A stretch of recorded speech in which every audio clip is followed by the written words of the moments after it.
she was, I think, understanding clearly what had happened, and I think she was starting to see that other people were responsible than who she previously had believed. Diddy hated Pop. Facts. hated his guts. Hated him. Hated him. The courtroom was frozen in time. You could hear the faint tick of the bailiffs. Watch just before the man on the stand leaned into the mic and delivered 5 words that pierced 30 years of silence. "I'm sorry, Biggie," gasps echoed. Through the room, cameras exploded like fireworks. A stunned lawyer dropped her notes and slumped back as if the truth had hit her like a bullet. This wasn't some throwaway admission. This was the alleged triggerman behind one of hip most haunting tragedies. And now, under the weight of time, guilt, or something far more sinister, he finally... Only man currently facing charges in the case, Dwayne Keefe Davis, claims that Sean Combs, also known as Diddy, paid for a hit on broke. The man on the stand didn't just confess, he detonated a bombshell that shattered decades of silence. In sworn testimony, he claimed he wasn't acting alone, not even close. He called it a paid hit, yes, that word again, paid, and he traced the money trail back to Suge Knight's camp. According to him, Biggie wasn't the target of a random beef, he was collateral, a pawn in a much deeper, more sinister game, one that wasn't about music or bravado but control, silence, and empire. A hit executed in the heart of LA, outside the Peterson Automotive Museum, under flashing lights and screaming fans. This wasn't sloppy, it was surgical. And now, thanks to this confession, the industry's darkest corner is being dragged back into the light. So, who paid for Biggie's life? The alleged triggerman says the money came through intermediaries, SUGE-connected go-betweens. But then he dropped a name that turned the courtroom upside down. He didn't say this person gave the order, not directly, but he planted the seed. A name everyone had been thinking, but no one dared say in court. Until now, that moment flipped the room. A hush turned into chaos. Outside, fans cried. Some screamed, and across LA, a fresh wave of doubt and fury spread. If Biggie's death was bought, how far up the chain did the payments go? Right now, Dwayne Keefe Davis is fighting for bail in his trial. But behind him looms a bigger picture, one painted years ago by Detective Greg Kading's investigation. Kading pointed toward El Puchifaus, a known Bloods affiliate and alleged hitman who Suge Knight supposedly trusted to handle the job. But here's where it gets twisted. Suge didn't reach out himself. He had his girlfriend broker the deal. She moved the money, set the plan, and in return, she got an immunity deal. So perfect it felt pre-written. The public called it a betrayal. Prosecutors called it tactical. Biggie's mother called it what? It was injustice. Now, with a courtroom confession igniting new flames, people are fed up not just at the names resurfacing, but at the entire system that's kept this circus spinning. Suge's already buried under years of prison time and lawsuits.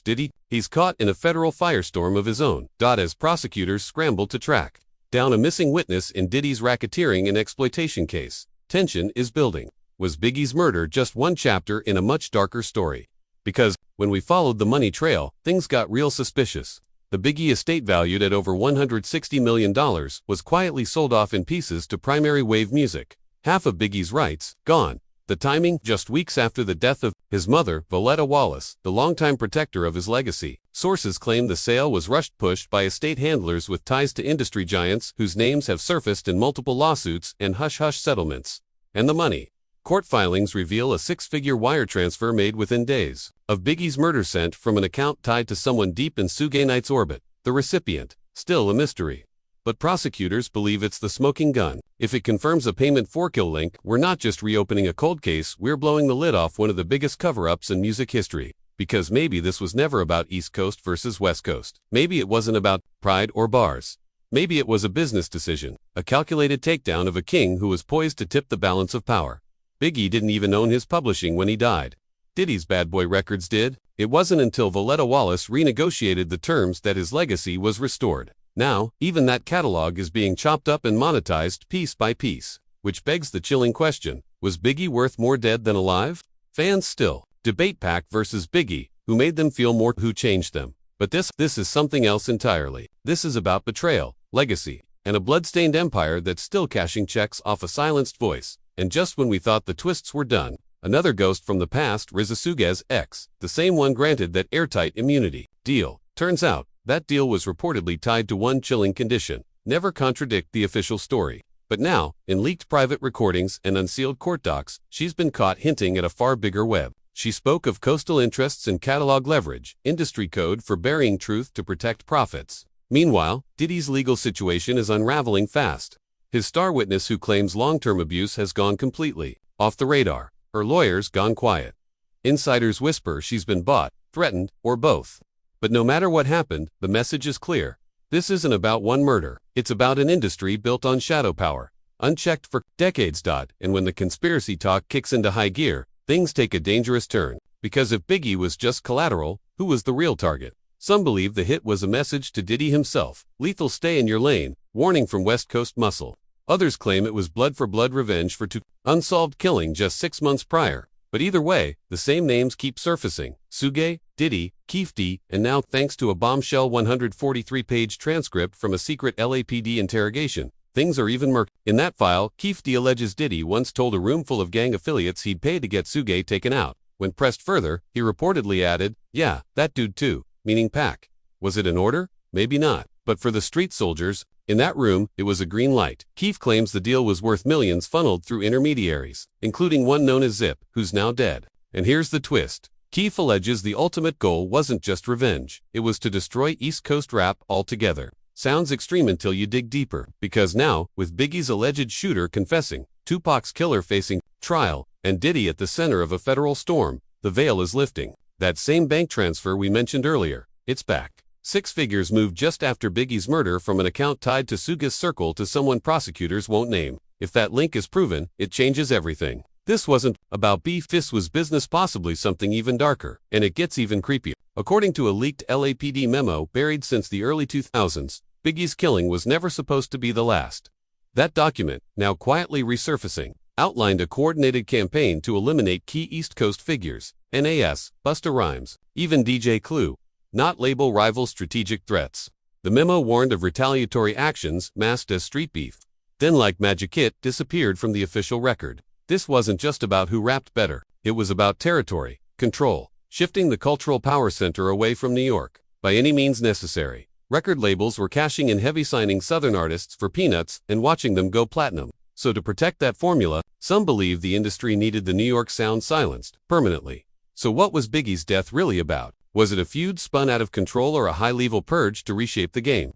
Because when you look at who gained power, who signed deals, and who's still cashing checks, you start seeing a pattern. Biggie wasn't taken out because of what he rapped. He was taken out because of what he represented. His rising influence threatened a balance carefully protected by fear, money, and silence. And no one felt the weight of that loss more than Voletta Wallace. She wasn't just Biggie's grieving mother. She was his fiercest defender. A woman who stared down record execs, lawyers, and media giants to keep her son's name alive. Christopher Wallace felt the walls closing in long before the bullets did. He wasn't walking around like an untouchable king. He was pacing like a marked man. Every step he took in Los Angeles was heavy with hesitation. Every breath weighted with knowing. The industry he helped build was now suffocating him. The paranoia wasn't paranoia, it was intuition. He wasn't delusional. He was deliberate, asking for more security, whispering doubts to his circle, ducking into hotel back exits, and when he laughed on air about death, it wasn't a joke, it was a scream in disguise. The game he played better than anyone had turned on him. And still, he didn't run. His mother, Voletta Wallace, saw it all through grief, lawsuits, and courtroom betrayals. She buried her son and then tried to unbury the truth, suing the LAPD, naming rogue cops, fighting sealed files and corrupt judges. And what did the system do? It stonewalled her. Let records vanish. Let men retire. Let money talk louder than justice. But she never backed down. My son's legacy is not for sale, she said, and she meant it. 20 years later, she's still the only one holding the line between mourning and mission. Because this wasn't just a hip-hop tragedy, it was a state-sponsored silence, wrapped in record deals and radio spins. And then there's Diddy Sean Combs, the mogul, the mourner, the myth. He walked behind Biggie's casket with tears and shades, the grieving brother. But behind the scenes, ex-bodyguards like Gene Deal say it was a different story. Puff was warned, don't go to LA, the air is too thick. The smoke from Pac's murder hasn't cleared. But the trip went forward. The party was held, security was lax. And then, silence, no joint statements, no press conference, just a calculated retreat. According to Deal, Puff started calling lawyers before calling cops. No one's proven he knew what was coming, but the questions refused to die. Why wasn't Biggie's hotel location kept secret? Why was the party full of known West Coast affiliates? Why was he riding in the most exposed seat?